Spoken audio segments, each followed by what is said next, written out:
우리 11절 말씀을 다시 한번 읽어보겠습니다. 11절 시작.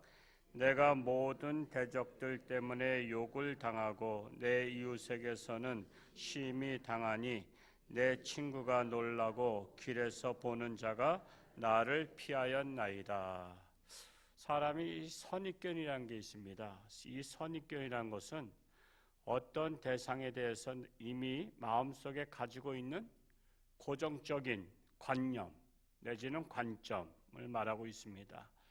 그 유어로서 그 색안경이라고 해요. 색안경을 쓰면 파란 색안경 썼으면 사물이 어떻게 보여요?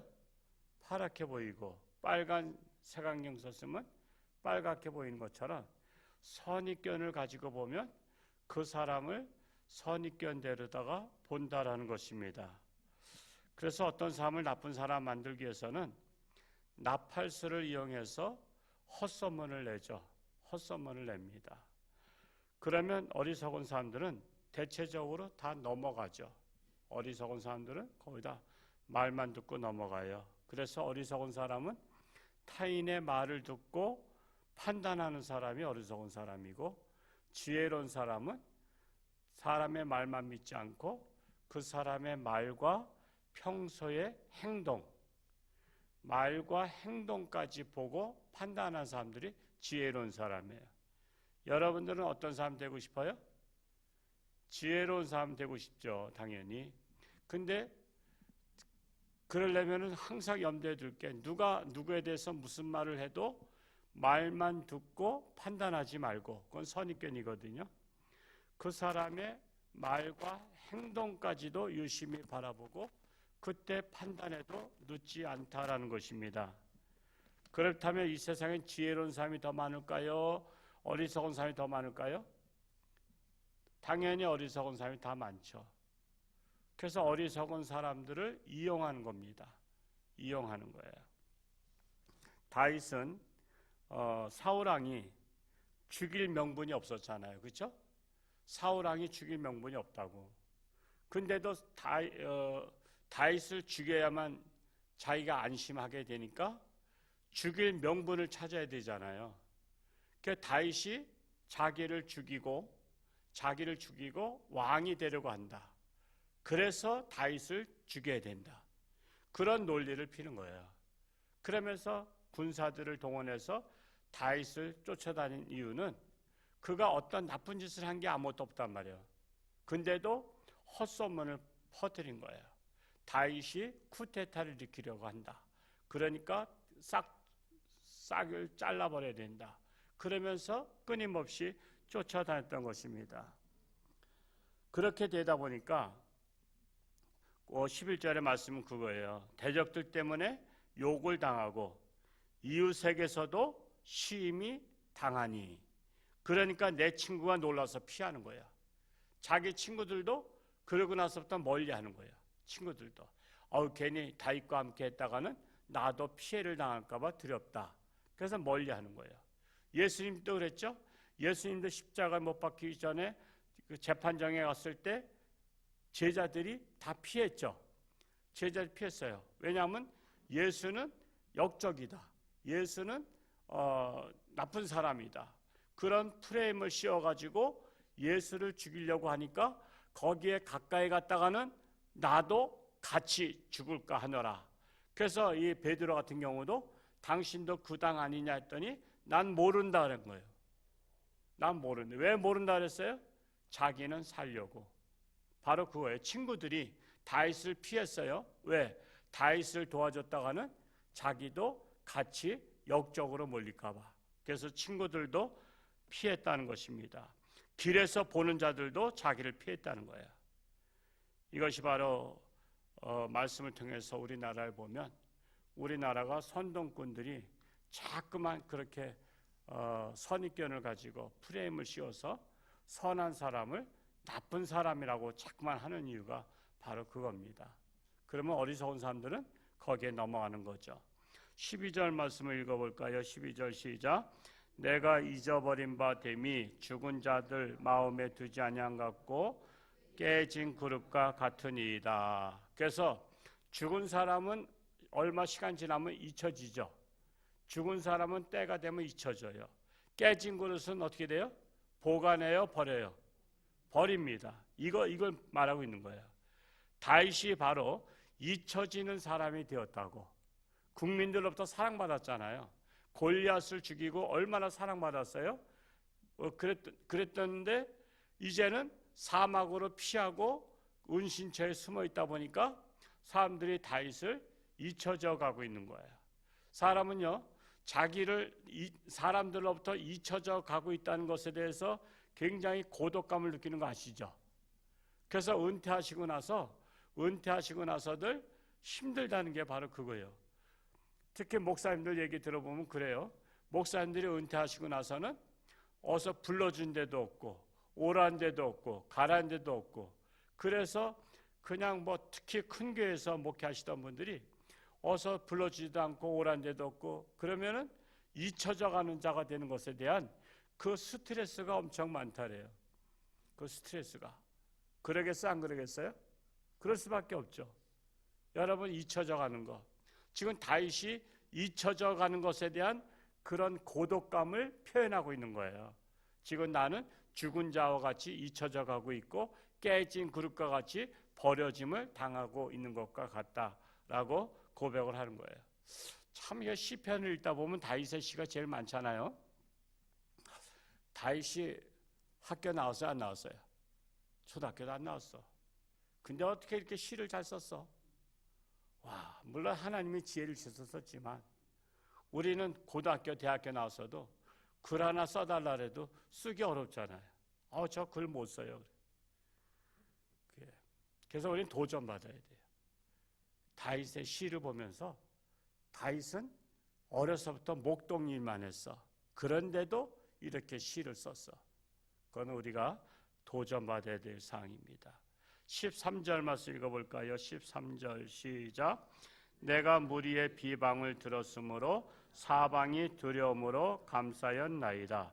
그들이 나를 치려고 함께 운원할 때에 내 생명을 빼앗기로 꾀하였나이다. 다윗이 모함을 받아 비방을 듣고 있는 상황을 말씀하고 있는 것입니다.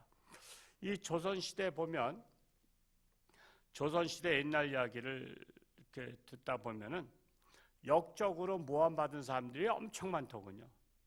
그러니까 상대방을 죽이고 자기가 올라가려고 하는 사람들, 그리고 또한 상대방이 너무 부자야. 그러니까 그 재산을 빼앗으려고 역적으로 몰아서 그 집 재산을 다 취하는 이런 일들이 조선시대에 엄청났더라고.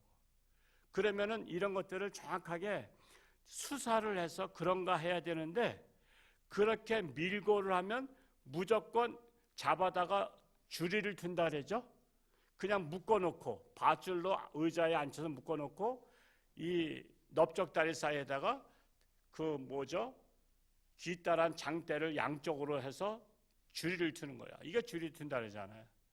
그러면서 뭐라 그래요? 내 죄를 내가 알렸다 하는 거야. 내 죄를 내가 알렸다.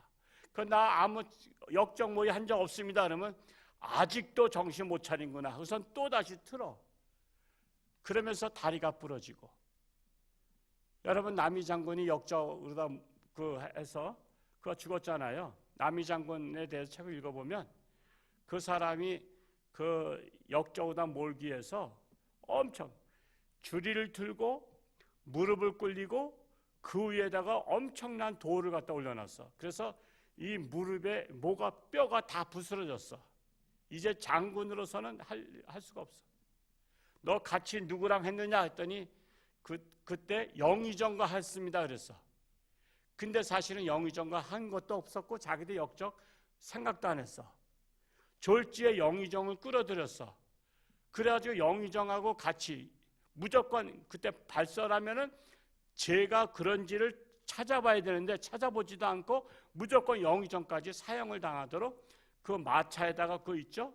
그 옛날 연속극 같은 거 보면 이렇게 무슨 닭장처럼 만들어서 이 사람아 왜 나를 끌어들였나 그랬더니 영감 사실 만큼 사시지 않았습니까 대감.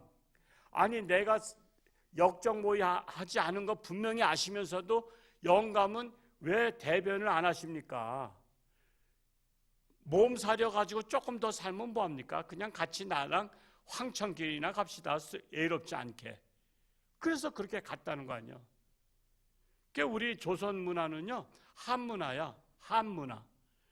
이 한문화가 뭐죠? 한이 맺혀서 귀신 그런 얘기가 많은 거야. 전설 따라 삼천리가 그래서 많은 거야. 한이 맺혀 죽은 사람이 너무나 많아. 그렇게 해서 그 사람을 역적으로 몰면 그의 부인과 자식들은 다 노비로 팔려가는 거야. 노비로. 그러니까 노비 신세가 되는 거야. 그래서 우리나라는 한이 서린 나라, 저주받은 나라였어요. 남을 모함하고, 우리는 남을 모함하지 말고 할 수 있으면 남을 칭찬하는 자가 되자. 남을 칭찬하는 자. 모함할 일이 있으면 하지 말자 이거예요. 모함하지 말고 할 수 있으면 축복하는 자가 되자고요. 그래서 우리는 이제 축복의 민족이 되어야 돼. 한 문화를 없애버려야 돼. 그래서 우리가 하나님의 복을 받기 합당한 나라가 되려면 감사하고 남을 축복하고 나보다 남을 낮게 여기고 남을 높이는 거예요. 그리고 남을 섬기고 그런 자세를 가져야 하나님의 축복을 받는 땅이 된다는 사실입니다. 14절 읽고 마치겠습니다. 14절 시작. 여호와여 그러하여도 나는 주께 의지하고 말하기를 주는 내 하나님이시라 하였나이다. 남들이 모함하고 비방해도 다윗은 오직 하나님만 의지했다라고 고백하고 있는 거야. 억울한 일을 당해봐야 예수님의 억울한 걸 알 수 있죠. 여러분 때로는 억울한 일을 당할 수 있어요. 그럴 때 예수님께서 억울하게 십자가에 못 박혀 죽으신 것을 생각하면서 우리는 그 억울함을 주님만 바라보며 승리할 수 있기를 축복합니다. 벌써 4월 마지막 날입니다. 다음 달에 보시기 바랍니다. 내일 전개인 새벽 기도에 내일인가요? 5월 1일 맞죠? 예, 요즘에 제가 막 헷갈리고 그래서 하여튼 우리 평소에 안 나오던 분들도 이때는 나와야 되지 않냐고 우리 전하들 하고 교구장님은 교구 전하고 회장님은 회원들 전하고 또한 안수 집사의 회장님은 안수 집사님들 그래도 집사님 안수 집사님이신데 그래도 이번 한 번은 좀 나와봐야 되지 않겠어요. 권사회장님은 권사님 중에서 안 나오는 분들 권사님 이제 한번 나와야 되지 않냐. 그래서 자기 값을 해야 되지 않냐. 그래서 한번 다 권면해서 내일 전교인 새벽기도 우리가 다 동참할 수 있기 바랍니다. 우리 환우 위해서 기도하시고 나라 위해서도 기도하시기 바랍니다. 기도하겠습니다. 할렐루야. 고맙고 감사하신 아버지 하나님, 벌써 4월도 마지막 날을 맞이했습니다. 참으로 우리나라 역사적으로 보면 남을 모함하고 모략해서 정말 저주받은 나라였습니다. 그러나 대한민국은 하나님 앞에 기도로 탄생된 나라입니다. 이제는 남을 모함하는 것이 아니라 모함받은 자들의 억울함을 풀어주고 남을 축복하는 나라가 되기를 원합니다. 남을 나보다 더 낮게 여기는 나라가 되기를 원합니다. 그리하여 우리나라가 하나님의 뜻에 합당한 나라가 되어서 하나님께서 복을 내리시기에 합당한 나라가 되기를 간절히 소원합니다. 오늘날에 너무나도 악한 세력들이 나라를 참으로 헛소문을 내고 있습니다. 이러할 때에 우리 어리석은 자가 되지 말고 우리는 지혜로운 자가 되어서 그들의 말과 행동을 보고 우리는 판단할 수 있는 판단력을 허락하여 주옵소서. 그리하여 우리나라가 올바른 나라로 나아갈 수 있기를 간절히 소원합니다. 육신의 질병으로 사경을 헤매는 사랑하는 교우들 불쌍히 여기시고 능력의 손길로 안수하사 깨끗함 받게 하시고 하나님께 영광 돌리는 각 가정들이 되게 하여 주옵소서. 오늘 하루도 하나님과 동행하며 승리하는 복된 날 되게 하여 주옵소서. 감사드리며 예수님의 이름으로 축복하며 기도하옵나이다. 아멘.